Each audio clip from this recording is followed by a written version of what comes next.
Hi students, ನನ್ನ ಎಲ್ಲ ಆತ್ಮೀಯ ವಿದ್ಯಾರ್ಥಿಗಳಿಗೆ ವೇದಾಂತ ಕರ್ನಾಟಕ ಚಾನಲ್ಗೆ ಸ್ವಾಗತ. ನಾನು ನಿಮ್ಮ ಮ್ಯಾಥಮೆಟಿಕ್ಸ್ ಮೆಂಟರ್ ವೈಷ್ಣವಿ.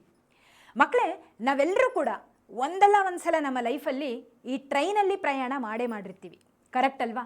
ಈಗ ಯಾಕಪ್ಪ ಈ ಪ್ರಶ್ನೆ ಅಂತ ನಿಮ್ಮ ತಲೆಯಲ್ಲಿ ಇರಬಹುದು, ಹೇಳ್ತೀನಿ. ಸೊ ನೋಡಿ, ಟ್ರೈನ್ನ ಪ್ರಯಾಣ ಮಾಡಿದವರು ಎಲ್ಲರಿಗೂ ಗೊತ್ತಿರುತ್ತೆ, ಅಫ್ಕೋರ್ಸ್ ಎಲ್ಲರೂ ಮಾಡಿರ್ತೀರ, ಎಲ್ರಿಗೂ ಗೊತ್ತಿರುತ್ತೆ. ಟ್ರೈನು ಹೋಗೋದು ಟ್ರ್ಯಾಕ್ನ ಮೇಲೇ, ಹಳಿ ಮೇಲೇ, ಹೌದಾ? ಕೆಲವೊಮ್ಮೆ ಏನಾಗುತ್ತೆ, ತುಂಬ ದೂರದ ಊರುಗಳಿಗೆ ಹೋಗಬೇಕಾದ್ರೆ ನೀವು ಅಬ್ಸರ್ವ್ ಮಾಡಿರ್ತೀರ, ಟ್ರೈನ್ ತನ್ನ ಟ್ರ್ಯಾಕನ್ನು ಬದಲಾಯಿಸುತ್ತೆ. ಅಂದರೆ ಒಂದಕ್ಕಿಂತ ಹೆಚ್ಚಿಗೆ ಟ್ರ್ಯಾಕ್ಗಳಿರ್ತವೆ, ಹಳಿಗಳಿರ್ತವೆ. ಸೊ ಒಂದು ಡೈವರ್ಷನನ್ನು ತಗೋಬೇಕಾಗಿರುತ್ತೆ ಟ್ರೈನು.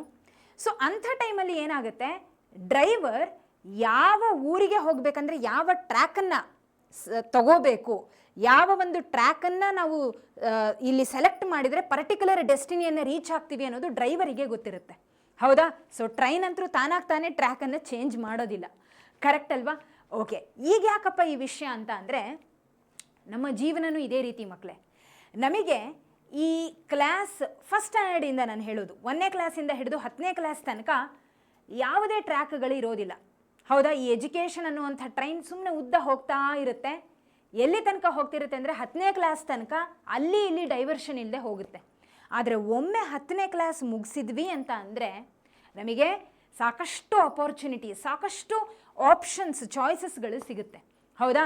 ಸೊ ಕ್ಲಾಸ್ 10th ಮುಗಿಸಿದ ಮೇಲೆ ನೀವು ಕಾಮರ್ಸ್ ತೊಗೋಬಹುದು, ಸೈನ್ಸ್ ತೊಗೋಬಹುದು, ಆರ್ಟ್ಸ್ ತೊಗೋಬಹುದು, ಡಿಪ್ಲೊಮೊ ಮಾಡಬಹುದು, ಇನ್ನು ಯಾವುದೇ ಕೋರ್ಸಸ್ಗಳನ್ನು ತೊಗೋಬಹುದು. ಸಾಕಷ್ಟು ಆಪ್ಷನ್ಗಳಿದೆ. ಆದರೆ ಯಾವಾಗ ಆಪ್ಷನ್ಗಳು ಜಾಸ್ತಿ ಇರ್ತವೋ ಕನ್ಫ್ಯೂಷನ್ ಕೂಡ ಜಾಸ್ತಿ ಇದ್ದೇ ಇರುತ್ತೆ, ಹೌದಾ? ಯಾಕಪ್ಪ ಅಂತಂದರೆ ಈಗಿನ ಕಾಲಮಾನಕ್ಕೆ ತಕ್ಕ ಹಾಗೆ ನಮ್ಮ ಫ್ಯೂಚರಿಗೆ ಇವಾಗಿನ ಮಾರ್ಕೆಟ್, ಇಂಡಸ್ಟ್ರಿಗಳು ಯಾವ ರೀತಿ ರನ್ ಆಗ್ತಿದೆ, ಅದ್ರ ಮೇಲೆ ಯಾವ ಒಂದು ಸ್ಟ್ರೀಮನ್ನು ಆಯ್ಕೆ ಮಾಡಿಕೊಂಡ್ರೆ ನಮ್ಮ ಕೆರಿಯರ್ ಚೆನ್ನಾಗಿರುತ್ತೆ ಅನ್ನುವಂಥ ಗೊಂದಲ, ಒಂದು ಕನ್ಫ್ಯೂಷನ್ ಅಫ್ಕೋರ್ಸ್ ಎಲ್ಲ ಮಕ್ಕಳಲ್ಲೂ ಇರುತ್ತೆ, ಪೇರೆಂಟ್ಸ್ಗಳಲ್ಲೂ ಕೂಡ ಇರುತ್ತೆ, ಕರೆಕ್ಟ್ ಅಲ್ವಾ? ಬರೀ ಕ್ಲಾಸ್ 10th ಅಷ್ಟೇ ಅಲ್ಲ ನಾನು ಹೇಳ್ತಿರೋದು, ಈವನ್ ಕ್ಲಾಸ್ 12th ಮುಗಿಸಿರುವಂಥ ಮಕ್ಕಳಿಗೂ ಕೂಡ ನಾನು ಹೇಳ್ತಾ ಇರೋದು. ಇಂಜಿನಿಯರಿಂಗ್ ಆಗಿರಬಹುದು, ನಾನು ಇಂಜಿನಿಯರಿಂಗ್ ತೊಗೊಳ್ಳ, CET ಬರೆದ್ಬಿಟ್ಟು ಇಂಜಿನಿಯರಿಂಗಿಗೆ ಹೋಗಲ್ಲ, ಅಥವಾ ನೀಟ್ ಬರೆದು ಮೆಡಿಕಲ್ ಮಾಡಲಾ, BSc ಅಗ್ರಿಕಲ್ಚರ್ ಮಾಡಲಾ, BCA ಮಾಡಲಾ, ನಾರ್ಮಲ್ BSc ಮಾಡಲಾ, ಹೌದಾ? ವೆಟ್ರಿನರಿ ಡಾಕ್ಟರ್ ಆಗಲಾ, ಹೋಮಿಯೋಪತಿ ಡಾಕ್ಟರ್ ಆಗಲಾ, ಆಲೋಪತಿ, ಎಷ್ಟು ರೀತಿ, ಅಥವಾ BAMS ಮಾಡ್ಬೋದಾ? ಎಷ್ಟು ರೀತಿ ಇದೆ ಆಪರ್ಚುನಿಟೀಸ್ಗಳು, ಹೌದಾ? ಕರೆಕ್ಟ್ ಅಲ್ವಾ? ಸಾಕಷ್ಟು ನಿಮಗೆ ಆಪ್ಷನ್ಸ್ಗಳು ಸಿಗುತ್ತೆ. ನಾನು ಅವಾಗಲೇ ಹೇಳಿದ ಹಾಗೆ ಆಪ್ಷನ್ಸ್ಗಳು ಜಾಸ್ತಿ ಇಟ್ಟು ನಿಮಗೆ ಯಾವುದನ್ನಾದರೂ ಒಂದು ಆಯ್ಕೆ ಮಾಡಿರಿ, ಎಲ್ಲ ಚೆನ್ನಾಗೇ ಇದೆ, ಯಾವುದನ್ನಾದರೂ ಒಂದು ತೊಗೊಳ್ರಿ ಅಂದರೆ ನಿಮಗೆ ಡೌಟ್ ಶುರು ಆಗುತ್ತೆ. ಡೌಟ್ ಅನ್ನೋದಕ್ಕಿಂತ ಒಂದು ಗೊಂದಲ, ಇದು ತೊಗೊಳ್ಳ, ಇದು ತೊಗೊಳ್ಳ, ಇದು ತೊಗೊಳ್ಳ, ಎಲ್ಲ ಚೆನ್ನಾಗೇ ಇದೆಲ್ಲ, ಯಾವ್ದು ತೊಗೊಳ್ಳಿ ಅನ್ನುವಂಥ ಕನ್ಫ್ಯೂಷನ್ ಇರುತ್ತೆ.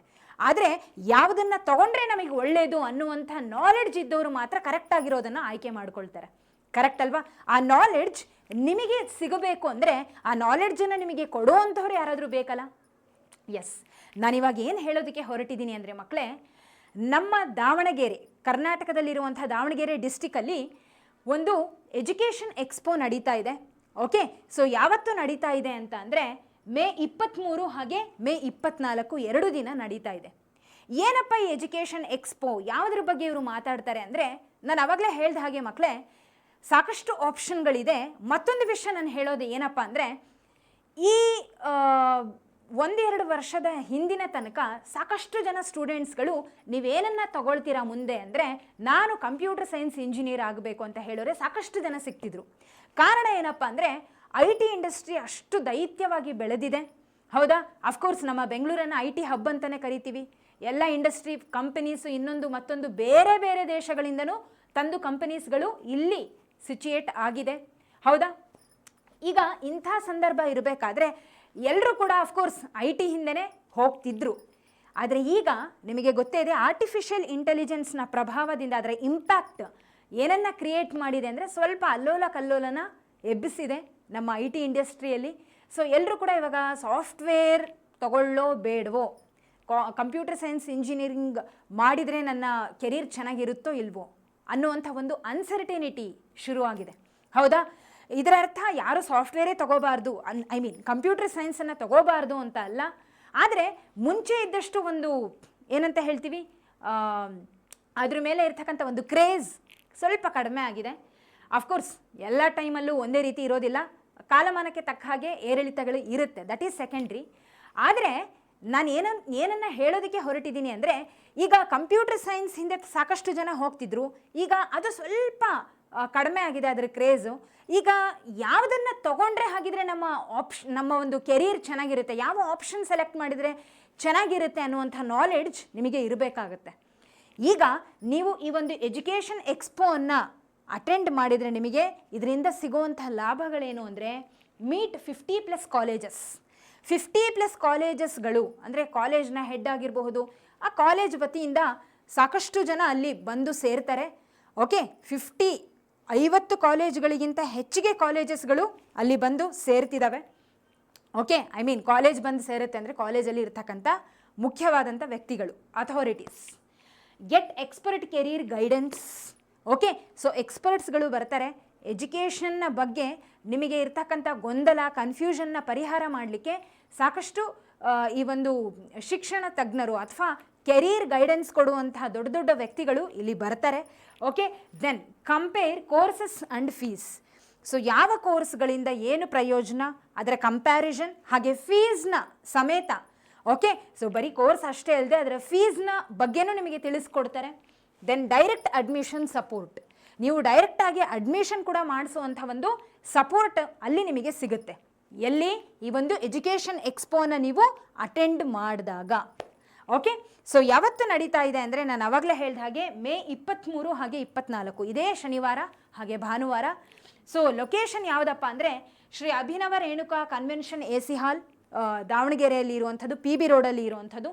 ಓಕೆ, ನಿಮಗೆ ಯಾವುದೇ ಕಾಂಟ್ಯಾಕ್ಟ್ ನಂಬರ್ ಅಂದರೆ ಯಾರನ್ನಾದರೂ ಕಾಂಟ್ಯಾಕ್ಟ್ ಮಾಡಬೇಕಲ್ವಾ, ಅಲ್ಲಿ ಹೋಗಿ ರೀಚ್ ಆಗಬೇಕು, ಅಲ್ಲಿ ರಿಜಿಸ್ಟರ್ ಆಗಬೇಕು ಅಂತಂದರೆ, ಅದ್ರ ಬಗ್ಗೆ ಇನ್ನೂ ಹೆಚ್ಚಿನ ಮಾಹಿತಿ ಬೇಕು ಅಂದರೆ ಇಲ್ಲಿರುವಂಥ ಕಾಂಟ್ಯಾಕ್ಟ್ ನಂಬರಿಗೆ ನೀವು ಕಾಂಟ್ಯಾಕ್ಟ್ ಮಾಡಬಹುದು. ಅರ್ಥ ಆಗ್ತಿದೆ ಅಲ್ವಾ?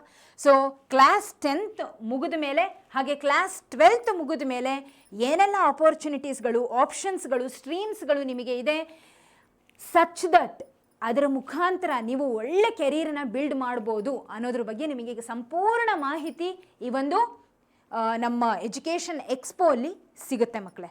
ಅರ್ಥ ಆಗ್ತಿದೆ ಅಲ್ಲ? ಅದು ಒಂದೇ ಪ್ಲೇಸಲ್ಲಿ, ಎವ್ರಿಥಿಂಗ್ ಅಂಡರ್ ಒನ್ ಡಿಪಾರ್ಟ್ಮೆಂಟ್ ಅಂತ ಏನು ಹೇಳ್ತಾರಲ್ಲ ಹಾಗೆ. So everything you can get in one place. Okay, so 12th ಮಕ್ಕಳಿಗೆ ಆಗಿರಬಹುದು, 12th ಮುಗಿಸಿರೋವಂಥ ಮಕ್ಕಳಿಗೆ ಆಗಿರಬಹುದು, ಕ್ಲಾಸ್ 10th ಮುಗಿಸಿರೋವಂಥ ಮಕ್ಕಳಿಗೆ ಆಗಿರಬಹುದು. ಓಕೆ, ಸೊ ದಯವಿಟ್ಟು ಈ ಒಂದು ಫ್ರೀ ಎಜುಕೇಷನ್ ಎಕ್ಸ್ಪೋನ, ಕಂಪ್ಲೀಟ್ಲಿ ಫ್ರೀ, ಇದು ಕಂಪ್ಲೀಟ್ಲಿ ಫ್ರೀ. ಓಕೆ, ಈ ಒಂದು ಎಜುಕೇಷನ್ ಎಕ್ಸ್ಪೋನ ತಪ್ಪದೆ ಎಲ್ಲರೂ ಕೂಡ ಅಟೆಂಡ್ ಮಾಡಿ, ದಾವಣಗೆರೆಯಲ್ಲಿ ಇರುವಂಥದ್ದು ಅಂತ ಹೇಳ್ತಾ, ಇನ್ನು ಈ ಒಂದು ಎಜುಕೇಷನ್ ಎಕ್ಸ್ಪೋನ ಅಟೆಂಡ್ ಮಾಡಿ ಆದಮೇಲೆ ನಿಮಗೇನಾದರೂ ಅದರಿಂದ ಉಪಯೋಗ ಅನಿಸ್ತು ಅಂದರೆ ಈ ವಿಡಿಯೋದ ಕೆಳಗಡೆ ಕಮೆಂಟನ್ನು ಕೂಡ ನೀವು ಮಾಡಬಹುದು. All right, S. ಸೊ ಹಾಗಿದ್ರೆ ಮಕ್ಕಳೇ, ಮುಂದಿನ ಒಂದು ವಿಡಿಯೋದಲ್ಲಿ ಮತ್ತೆ ಭೇಟಿಯಾಗೋಣ. ನಿಮಗೆ ಏನಾದರೂ ಡೌಟ್ ಇದ್ದರೆ ಈ ಕಾಂಟ್ಯಾಕ್ಟ್ ನಂಬರನ್ನು ನೀವು ಬಳಸಬಹುದು. ಓಕೆ, ಇವರಿಗೆ ಕಾಲ್ ಮಾಡಿ ಕೇಳಬಹುದು ಇನ್ನೂ ಹೆಚ್ಚಿನ ಇನ್ಫಾರ್ಮೇಷನಿಗೋಸ್ಕರ. And here is the venue, ಅಂದರೆ ಲೊಕೇಶನ್ ಏನು ಅನ್ನೋದನ್ನು ನಾನು ಇಲ್ಲಿ ಹಾಕಿದ್ದೀನಿ. ಓಕೆ, ಮೇ 23 ಹಾಗೆ 24 ಮರಿಬೇಡಿ. All right, so till we meet again in the next session or video. Take care everyone, have a great day. ಮತ್ತೆ ಸಿಗೋಣ. ಧನ್ಯವಾದಗಳು.